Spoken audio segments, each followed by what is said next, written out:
저 말인가요? 내 이름은 종타쿠 오덕이죠. 우리 종대 여러분, 오늘 하루 어떠셨나요? 오늘은 인기 애니메이션 귀멸의 칼날에 유튜브 종타쿠가 들어가 무장이 된다면 어떻게일지에 대한 가상 시나리오 일부입니다. 이 영상에는 원작의 스포일러와 개인적인 견해가 있으니 그 점 유의하시기 바랍니다. 大丈夫ですか? 그럼 시작해볼까요? 저번 영상에서는 아카야가 된 종타쿠가 마지막에 무장에게 흡수당하면서 무장의 몸으로 들어가게 되는 것과 전개했었죠. 하지만 저번 시나리오를 이어서 전개하는 것이 아닌 무장의 처음 부분으로 돌아가 전개하려고 합니다. 이 가상 시나리오 컨텐츠는 원작의 고증을 처지했다 해가는 매끄러운 진행들이 있기 때문에 어느 정도의 설정으로나 능력치 보증은 이해해 주셨으면 좋겠습니다. 그럼 오늘의 가상 시나리오 시작하겠습니다. 부자님, 멍하니 뭐하고 계세요? 라는 목소리에 정신이 든 종타쿠. 옆을 보니 타마요가 있었고 그녀는 슬슬 자신의 눈치를 보고 있는 듯 했죠. 무잔이라고? 아 맞다, 저번에 아카자의 몸속에 들어갔을 때 무잔에게 흡수당했었지. 그런데 왜 옆에 타마요가 있는 거지? 라며 어리둥절했습니다. 타마요가 살아있는 것을 보니 이건 무장의 과거의 어떤 시점인 것 같은데 라고 생각하며 정처없이 길을 걷고 있었는데 갑자기 기묘한 분위기의 한 검사와 마주치게 되었죠. 무장 속 종타쿠는 그 검사를 한눈에 알아보게 되었는데 그는 바로 귀멸의 칼날 속 최강자 요리치였습니다. 요리치는 마치 무잔이 태초의 혈기임을 곧바로 알아본 듯했고 무자는 잠깐만요 라고 팔을 들었는데 그 순간 요리치가 눈앞에서 사라지더니 온몸에 엄청난 고통이 쏟아졌고 그대로 목이 베어져 버렸다는 것을 알았죠. 무자는 고통이 신음하며 저기요 요리치 선생 말로 합시다 라고 했는데 요리치는 넌 목의 약점을 극복했나 보구나 라고 하며 다시 한번 헤어볼 시연에 무자는 갈갈기 베어버렸고 무자는 비명소리와 함께 온몸이 조각조각 나기 시작했습니다. 그렇게 끝없는 고통의 향연이 지나고 부자는 의식을 잃게 되었는데 부자님, 멍하니 뭐하고 계세요? 라는 목소리가 들렸죠. 부자는 정신을 차려보니 아까 처음 깨어났을 때와 같은 상황이었고 저 앞에는 요리치가 무자를 향해 걸어오고 있었습니다. 부자는 설마 이 상황으로 계속 리셋이 되는 건가? 싶어 절망적인 기분이 들었고 요리치는 어느새 무자의 약까지 다가왔죠. 무자는 잠깐 요리치, 난 너와 싸울 생각이 없어 라고 소리쳤는데 그 순간 또다시 요리치에게 갈갈기 베어져 지옥의 고통을 경험했습니다. 그 고통은 너무나도 강렬했고 이게 혁도에 배이는 느낌이구나, 왜 원작에서 무자니 요리치를 무서워하는지 알겠다며 눈물을 흘렸죠. 그렇게 다시 타마의 목소리에 정신이 든 무잔, 요리치가 자신을 발견하기 전에 도망가면 된다는 생각을 했고 뒤를 돌며 그대로 뛰어가기 시작했습니다. 헤헤, 요리치를 만나지만 않으면 되잖아 라며 미션 완수의 기쁨을 만끽했는데 무언가 빠르게 뒤쫓아오는 게 느껴졌고 뒤를 보니 요리치 칼날이 날아와 무장을 베어버렸죠. 요리치는 저 멀리 강력한 기기가 자신에게서 멀어짐을 느끼자 곧바로 뛰어와 추격한 것이었고 요리치의 스피드는 무장보다 훨씬 더 빨라 금세 따라잡힌 거였습니다. 그렇게 또다시 무자는 요리치에게 갈갈기 베었고 또다시 처음으로 돌아왔죠. 타마야는 무자님? 왜 갑자기 오줌을 지르시는 거죠? 라고 물었고 무자는 덜덜 떨면서 살려줘 라고 했습니다. 무자는 혁도의 고통을 계속 당하다 보니 거의 정신이 나갈 지경이었고 이걸 벗어나지 못하면 끝도 없다는 생각에 눈물이 터져나왔죠. 그리고 어김없이 요리치가 나타나 무자를 베어버리기 시작했고 무자는 생각해보니 원작에서는 무장이 요리치에게서 살아남았다는 게 떠올랐습니다. 무자는 그게 왜 이제 생각이 나냐며 자책했고 그대로 수천 개의 육편으로 쪼개져 사방팔방으로 흩어졌죠. 요리치는 그 상황에 살짝 당황하다가 눈에 보이는 육편들을 전부 베어버렸고 무자는 그 육편들이 뵐 때마다 엄청난 고통이 느껴져 비명을 질렀습니다. 하지만 무자의 몇 개의 육편은 살아남았고 요리치, 무서운 자식, 괜히 무자니 요리치가 손을 다해 죽을 때까지 숨어 산 게 아니네. 충분히 이해가 가. 적으로 만나니까 그냥 답도 없구나 라고 생각했죠. 무자는 그대로 어느 빛이 들어오지 않는 동굴 속으로 들어갔고 몸이 회복할 때까지 동면을 취하겠다는 생각을 했습니다. 그렇게 눈을 감고 일어나자 무자의 몸은 어느 정도 다시 회복이 되었고 밖에 나가보니 100년이라는 시간이 흘러 있었음을 알게 되었죠. 무자는 지금쯤이라면 당연히 요리치가 늙어 죽었을 것이고 앞으로는 나를 1대1로 죽일 수 있는 인물이 없다는 것에 미소가 지어졌습니다.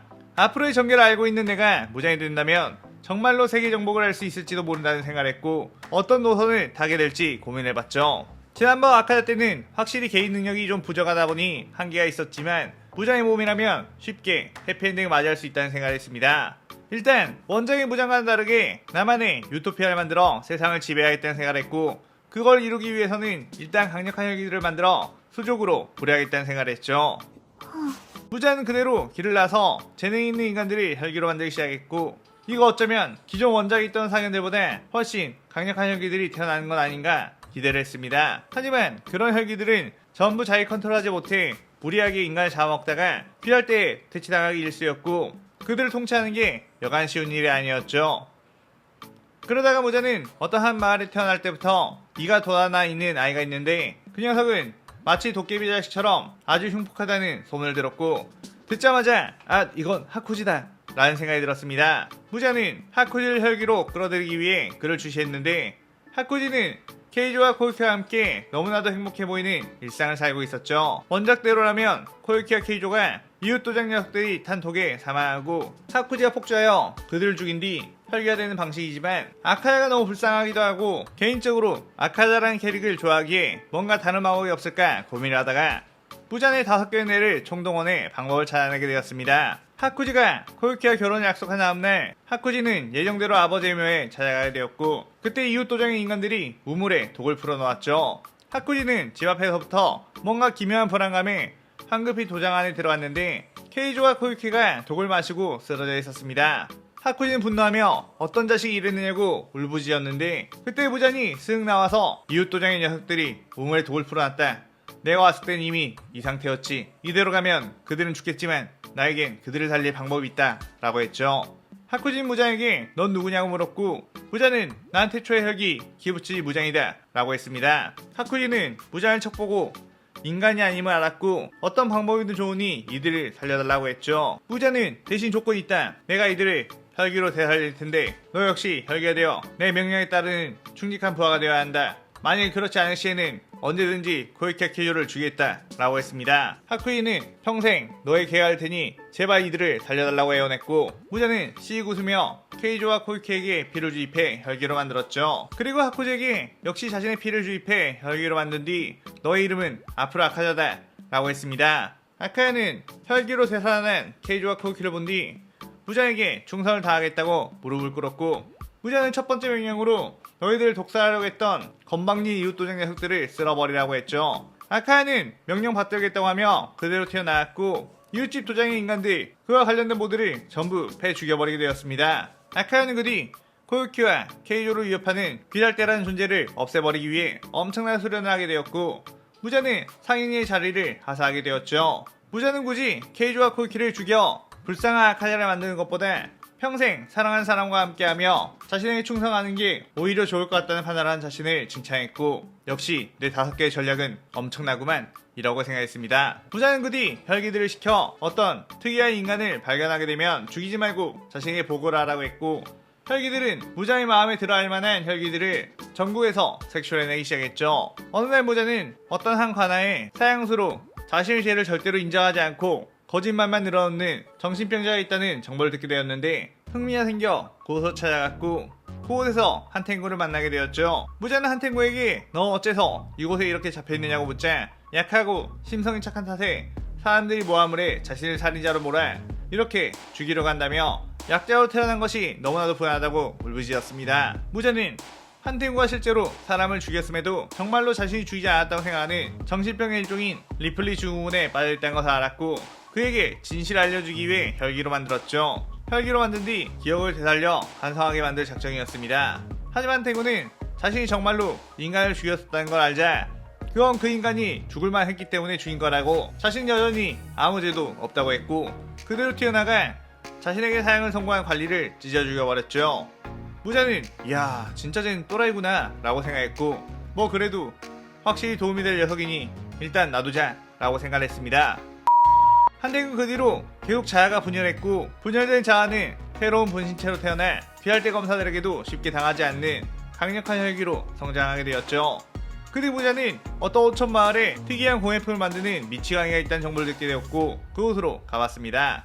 그는 만학이라는 이름을 가진 인물로 항상 어업으로 집을 비우는 어부부 밑에서 자란 탓에 부모가 집을 비운 사이 항상 무의식적으로 동물을 죽이거나 생선 사체를 가지고 노는 것이 버릇이 되었었죠. 어느 날 어업을 하러 나갔던 자신의 부모님이 사고로 인해 익사체가 되어 건져진 것을 보자 아름답다고 감동하는 등 정신적으로 정상이 아닌 모습을 보였고, 그 이후부터 더욱 동물의 사체를 엮어서 괴상한 공예품을 만드는 것이 심해졌습니다. 그러다가 마을의 아이들이 교코의 생김새를 놀려댔고 교코는 자신의 완벽한 외모를 비하하는 것에 화가 나 그 아이들을 죽여버리게 되었죠. 그 사실은 머지않아 마을 사람들에게 알려졌고 마을 사람들은 만화기를 농기구로 때려 죽이고 있었습니다. 무자는 그런 그를 구해주게 되었고 그를 혈기로 만들며 교코라는 이름을 주게 되었죠. 혈기가 된 교코는 무자에게 엄청난 충성심을 보이며 당신 시키는 일은 무엇이든 하겠다며 곧바로 자신을 공격한 마을 사람들을 죽여 그들의 몸을 깨어버린 후 선물로 바쳤고 무자는 이게 뭐냐고 보기 흉하다면서 자리를 떠나버렸습니다. 그의 교코는 무자님이 마음에 들어할 만한 완벽한 작품을 만들겠다며 뛰어나왔고 오직 작품에 대한 열정으로 인간들을 죽이다 보니 순식간에 성장하게 되었죠. 무자는 이제 상현의 열기도 사실상 한 명만 더 모으면 되겠다는 생각을 했는데 상현 6의 다큐타로 나면은 사실상 도어마에게 스카웃이 되어 혈기된 것이니만큼 자신은 도어마만 혈기로 끌어들이게 되면 완성이라고 판단했고 도어마를 찾으러 수소문을 했습니다. 그렇게 어느 정도 세월이 흐르고 어떤 곳에 신비스러운 외모를 가진 아이가 태어났다며 그 아이를 사냥하는 종교가 만들었다는 소식이 들렸죠. 그 아이의 부모는 아들 도어마를 앞세워 사람들의 돈을 갈취해 부자로 살아갔는데 도어마의 아빠는 여신도랑 바람을 피우다가 걸려 아내의 흉기에 찔려 죽게 되었고 도어마의 엄마는 자신이 사람을 죽였다는 것에 도어마의 눈앞에서 자살해버렸는데 도어마는 그럼에도 불구하고 눈 깜짝 하나 하지 않고 피냄새가 역하니 어서 누가 지워줬으면 좋겠다는 생각만 했습니다. 도어마는 그 후 성인이 되어 영원한 삶을 살기 위해 여자 신도를 죽여 그들의 피를 마시고 목욕을 했는데 부자는 그런 도어마를 찾아와 영원 불멸한 삶은 그렇게 하는 것이 아니라며 도어마를 혈기로 만들어주게 되었죠. 그러자 도어마는 이 세상에 신은 없다고 믿어왔는데 당신이 진정한 신이라며 부자를 받들었고 충성맹세라며 힘을 키워왔습니다. 도어마는 특유의 사이코적인 집착으로 여자들을 잡아먹고 그 어떤 혈기들보다 빠르게 성장을 했는데 사실상 아카자, 교코, 한탱구보다도 훨씬 늦게 상이 되었지만서도 교철전을 통해 아카자까지 꺾어버리는 천재 혈기였고 도어마는 자신이 길 가다가 마주친 샤바나 남매를 혈기로 끌어들이게 되었죠. 그렇게 부자는 이제 어느덧 상현의 혈기들도 완성이 되었겠다. 사실상 지금까지는 원작과 비슷하게 설계를 했으니 이제 탄지로가 나오는 시점부터 진정한 헬기의 세상을 만들기 위해 전개를 바꿔가겠다는 생각을 했고 이 시나리오 일부가 끝이 나게 됩니다. 무장이 된 종타쿠가 무장의 시점으로 해피엔딩을 그려나가는 사실상 혈기 입장의 사이다 전개를 해보려고 합니다.